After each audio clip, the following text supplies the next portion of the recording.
বনি ইসরাইল হচ্ছে পৃথিবীর সবচেয়ে গোয়ার জাতি। তারা বলে, মুসা তুমি যে আল্লাহর সাথে কথা বলো আমরা তো দেখি না, তুমি যে কথা বলো আমরা তো শুনি না, তো কি করতে হবে? বনি ইসরাইল বলে, আমাদের মধ্য থেকে 70 জন নিয়ে যাইতে হবে তোর পাহাড়ে। ওরা আয়সা যদি কয় হ্যাঁ আমরা শুনছি, তাহলে বিশ্বাস করব। কত বড় ডাকাত দেখছেন বনি ইসরাইল। এদের চেয়ে গোয়ার জাতি নাই। এত গোয়ার তুমি করেছো মুসা আলাইহিস সালামের সাথে। তুমি যে আল্লাহর সাথে কথা বলে আমরা তো দেখি, কি করব? 70 জন আমাদের বন্ধু বান্ধব যে যদি দেখে, তারা বললে ওকে আস, 70 জন আস। 70 জন নিয়ে গেল। মুসা আলাইহিস সালাম হারুন আলাইহিস সালামকে খেলাফা দিয়ে গেলেন, আল্লাহ ওনাকে নবী বানালেন। মুসা আলাইহিস সালাম বললেন, হারুন খবরদার, বনি ইসরাইলের মধ্যে তাওহীদের বাণী প্রচার করবা, ঐক্য ধরে রাখবা, বিচ্ছিন্ন হতে দিবা না। চলে গেছে। এইদিকে বনি ইসরাইলের এক দুষ্ট লোক ছিল, নাম সামিরি। কি নাম? সামিরি। সে সবাইরে বলল, তোমাদের স্বর্ণগুলো ফালাও। স্বর্ণগুলো ফেললো, বনি ইসরাইলের স্বর্ণগুলোকে গলিয়ে সে একটা গরুর বাচ্চা বানালো। গোবৎস। কিসের বাচ্চা? দেখেন গরুর পূজা কিভাবে শুরু হয় পৃথিবীতে প্রথম। গোবৎস পূজা, গরুর বাচ্চার পূজা কিভাবে। সে স্বর্ণ গলি গরুর বাচ্চা করে, জিব্রাইল আলাইহিস সালাম যে জামিনে এসেছিলেন, ওই ফেরেশতার পায়ের নিচের একটু মাটি সে বুদ্ধি করে প্যাকেটে রেখে দিছিল। সে গরুর বাচ্চা বানায় স্বর্ণ দিয়ে গলিয়ে ওই মাটি এটার মধ্যে ঢুকাই দিছে বেলকি দেওয়ার জন্য। স্বর্ণ দিয়ে বানানো গোবৎস গরুর বাচ্চার গায়ে যখন সেই মাটি ছুঁড়ে দেয়া হলো, এখন বাছুরের ভেতর থেকে ভ্যাঁ ভ্যাঁ আওয়াজ আসতেছে। কে আসতেছে? সবাই তো অবাক। সামিরি বলে, আরে তোমরা যে 70 জন দিয়ে মুসা আলাইহিস সালামরে পাঠাইছো, ওইদিকে এত ঘুরতেছে, আল্লাহরে খুঁজে পায় না, আল্লাহ তো এটার ভিতরে ঢুকছে। নাউজুবিল্লাহ বলবেন না? তোমরা যে 70 জন দিয়ে পাঠাইলা, 70 জন নিয়ে মুসা আলাইহিস সালাম খালি ঘুরতেছে, আল্লাহরে পায় না। পাবে কেমনে? আল্লাহ তো, নাউজুবিল্লাহ, এটার ভিতরে সেজদা দাও। এই সেজদা দিয়ে গেল। আল্লাহর নবী হারুন আলাইহিস সালাম বললেন, খবরদার, এটা সুস্পষ্ট শিরক। আল্লাহ সব গুনাহ মাফ করে, শিরকের গুনাহ মাফ করে না। খবরদার, তোমরা থামো। কে শোনে কার কথা? এই যে যেমন এখন আপনারা আমার কথা শুনতেছেন না? শুনতেছেন? হারুন আলাইহিস সালাম বললেন, খবরদার, এই শিরকি কাজে তোমরা সংযুক্ত হয়ো না। তোমাদেরকে কি মনে নাই আমার ভাই মুসা আলাইহিস সালাম কি বলছে? আল্লাহ শিরক মাফ করে না। খবরদার, শিরক করো না, আল্লাহরে ভয় করো। হারুন আলাইহিস সালাম তাদেরকে বুঝালেন, শিরক করো না, আল্লাহরে ভয় করো। শুধু এতটুকুই তিনি বুঝালেন, দাওয়াতি কাজ পালন করলেন, কিন্তু প্রতিরোধ করেন নাই, সশস্ত্র সংগ্রামে লিপ্ত হন নাই, বাধা দেন নাই। কারণ গৃহযুদ্ধ বেঁধে যেতে পারে। উনি ভাবলেন, আমি যদি আমার বাহিনী নিয়ে দাওয়াত দেওয়ার সাথে সাথে প্রতিরোধ করি, আক্রমণ করি, ওরাও আমারে আক্রমণ করবে, ব্লাডশিড হবে, রক্তপাত। এমন অবস্থা হবে বনি ইসরায়েলের মধ্যে, যেটা হয়তো আমার ভাই মুসাও কন্ট্রোল করতে পারবে না। সুবহানাল্লাহ কইবেন না? এক একজন নবীকে আল্লাহ তাআলা কি ইন্টেলেক্ট দিয়ে পাঠিয়েছেন। তিনি ভাবলেন, আমি দাওয়াতি কাজটাই করি, এটা যে হারাম এটা থেকে শুধু বারণ করি, কিন্তু প্রতিরোধ না করি। আমি যদি ঐক্য ধরে রাখতে পারি, বাকিটা আমার ভাই সামলে নেবে। সুবহানাল্লাহ। হারুন আলাইহিস সালাম প্রতিরোধ করলেন না।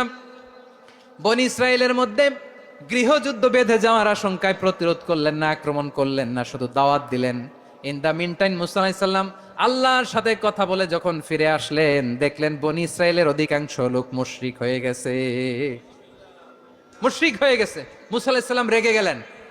রেগে প্রথমে বনি ইসরায়েলদেরকে অ্যাটাক না করে ভাইয়ের দাড়ি ধরলেন। হারুন আলাইহিস সালামের দাড়ি আর চুল। মেজাজি নবী ছিলেন।